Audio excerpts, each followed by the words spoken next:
السلام علیکم ورحمۃ اللہ وبرکاتہ۔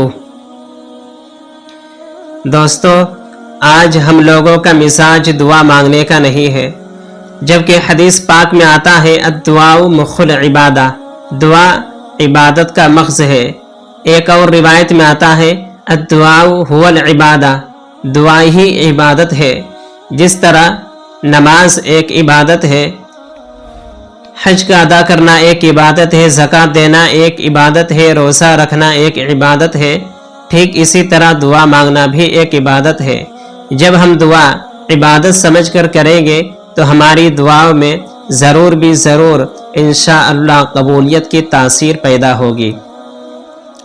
حضرت صلی اللہ علیہ وسلم صحابہ کرام کا مزاج بنانے پر محنت کرتے تھے اور دعاؤں کا اہتمام کرتے تھے۔ سیدنا عمر فاروق رضی اللہ تعالی عنہ اللہ کے نبی صلی اللہ علیہ وسلم کی خدمت اقدس میں آ کر عرض کیا کہ یا رسول اللہ صلی اللہ علیہ وسلم، میں عمرہ میں جانے کا ارادہ کرتا ہوں۔ اللہ کے نبی صلی اللہ علیہ وسلم نے پہلے تو انہیں مبارکبادی پیش کی، پھر فرمایا اشرکنا فی دعائک یا عمر ولا تنسانا، اے عمر، عمرہ کے لیے جا رہے ہو لیکن اپنی دعاؤں میں ہمیں شریک رکھنا، کہیں بھول نہ جانا۔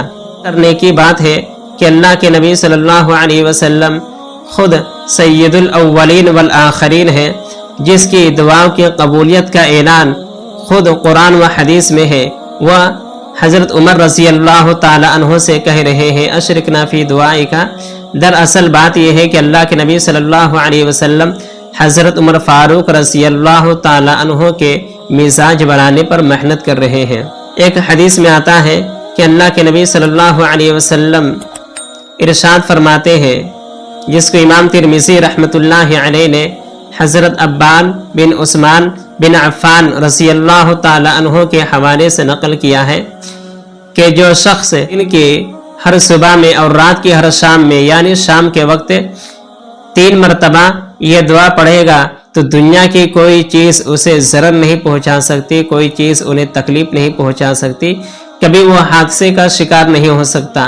وہ دعا یہ ہے بسم اللہ الذی لا یضر مع اسمہ شیء فی الارض ولا فی السماء وہو السمیع العلیم، جس کا اردو ترجمہ یہ ہے کہ میں اللہ کے نام سے صبح یا شام کرتا ہوں، جس کے نام کے ساتھ زمین و آسمان کی کوئی چیز نقصان نہیں پہنچا سکتی، اور وہ خوب سننے والا اور جاننے والا ہے۔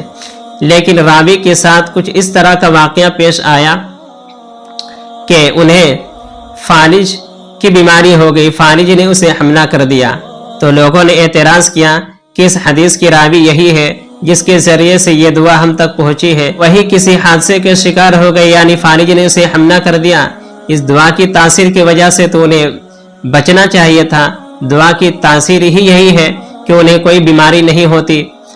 تو راوی کہتے ہیں کہ بھائی حدیث بھی ٹھیک ہے، میں بھی ٹھیک ہوں، یعنی میں بھی سچا ہوں، میں جھوٹ نہیں بول رہا ہوں، لیکن دراصل بات یہ ہے کہ جس دن فالج نے ہمیں حملہ کیا اس دن میں یہ دعا پڑھنا بھول گیا تھا۔ امام ابو داؤد رحمۃ اللہ علیہ اپنی کتاب ابو داؤد شریف میں اسی روایت کو نقل کر کے فرماتے ہیں کہ جس دن راوی کو فالج نے حملہ کر دیا وہ کسی غصہ میں تھا، اور غصہ کی وجہ سے اس دن یہ دعا پڑھنا بھول گیا تھا، اور قدرت کا کچھ اس طرح کرنا ہوا کہ فالج نے اسے حملہ کر دیا، اسے بیماری لاحق ہو گئی۔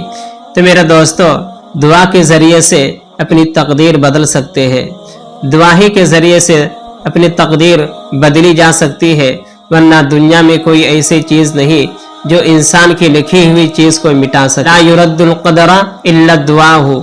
تو ہمیں اور آپ کو خوب دعاؤں کا اہتمام کرنا چاہیے، خاص طور پر فلسطینی بھائیوں کے لیے ہمیں بہت زیادہ دعا کرنے کی ضرورت ہے۔